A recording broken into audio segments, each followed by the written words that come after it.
Hi there, I'm Jen. This is Remembered Reads. This is not where I normally film videos, but we are here because I bought the cheapest bookshelves that IKEA sells, so you don't have to. Or realistically, I bought them because I was curious as to how decent they would be, because I previously owned some of IKEA's old cheapest shelves. And allow me to correct myself and say bookshelves here, because they do, strictly speaking, sell a metal plant shelf that is cheaper than these things. In any case, these shelves cost $26 Canadian a piece.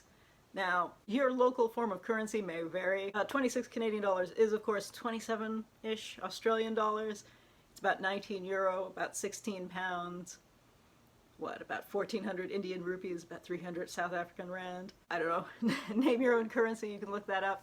However, the cost of living varies country to country, even regardless of the direct currency conversion. So I think the real comparison is that for the same price as this, I can buy 2 medium pizzas from Pizza Nova, a local pizza chain, and frankly, a bucket of chicken at Kentucky Fried Chicken costs more than one of these. If you get the meal, it's $33. These, $26 a piece. So, how good is a bookshelf if it costs the same as a bucket of chicken? This is what I wondered. So, I headed off to IKEA, and because this is COVID times, what I mean is, I looked on the website. And I ordered a couple. I'm gonna say I was surprised. I actually think these are nicer quality than their previous ultra cheap shelves, which were in the same price range, which I bought. Let me see. When I first moved out to Calgary in 2006, I bought some of those shelves. If I can find a picture of them, I will insert it here. And they were decent from a distance. They look almost like the Billy shelves, which are standard priced, but they were quite a bit more shallow and a little cheaper if you got closer to them. These, I think, are somewhat nicer than those shelves. So I guess they've moved forward. That surprises me, considering the price point. The shelves on these are not adjustable, so whether that's a pro or con, I think on the pro side it does make it a sturdier piece of furniture. On the con side, obviously if I wanted to have a narrow shelf of mass market paperbacks like I have stacked sideways here, you wouldn't have, it would look odd. On the other hand, these are large enough to hold album-sized comics, which a lot of fixed shelves are not. These are big enough to hold these Absolute Edition DC Comics collections, which are huge.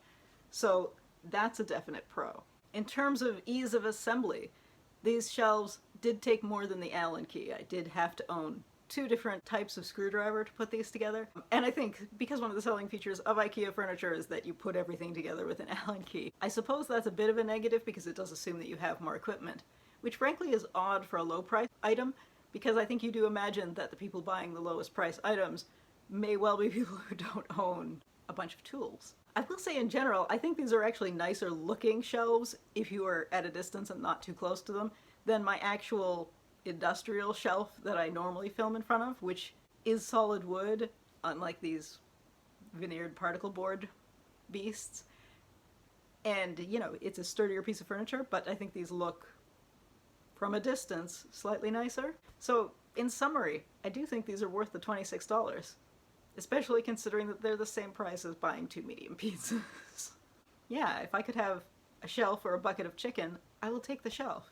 It will last longer than the chicken will. So, yeah, I was curious about these. I have seen these in the background of some other people's videos, so I know I'm not the only person who has them, but I haven't seen anyone really talk about them.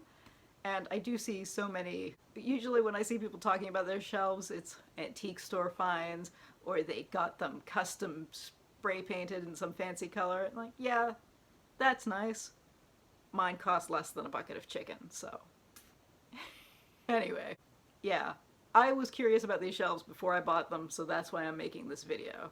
Anyway, if you've bought some cheap shelves, are you happy with them? Did they fall apart immediately? Because my last super cheap IKEA shelves did survive a long distance move because I bought them in Calgary and they traveled with me to Burlington. They've been in storage since then because when we moved to DC, that place had not built-in shelves, but the unit included a row of the Billy shelves actually, so I didn't bother traveling with them, so I haven't had them since then.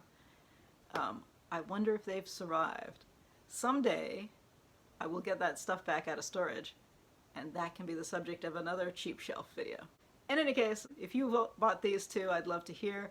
I would love to hear if you own some actual $1,000 shelves and some $20 shelves. How have they compared to each other? Because I've broken some very nice furniture, and as I said, my cheap furniture has survived some long distance moves, so I don't always find them to be in line with each other. I don't know. I'm rambling on now, so I'm just going to end this video. That's it for now. Ciao.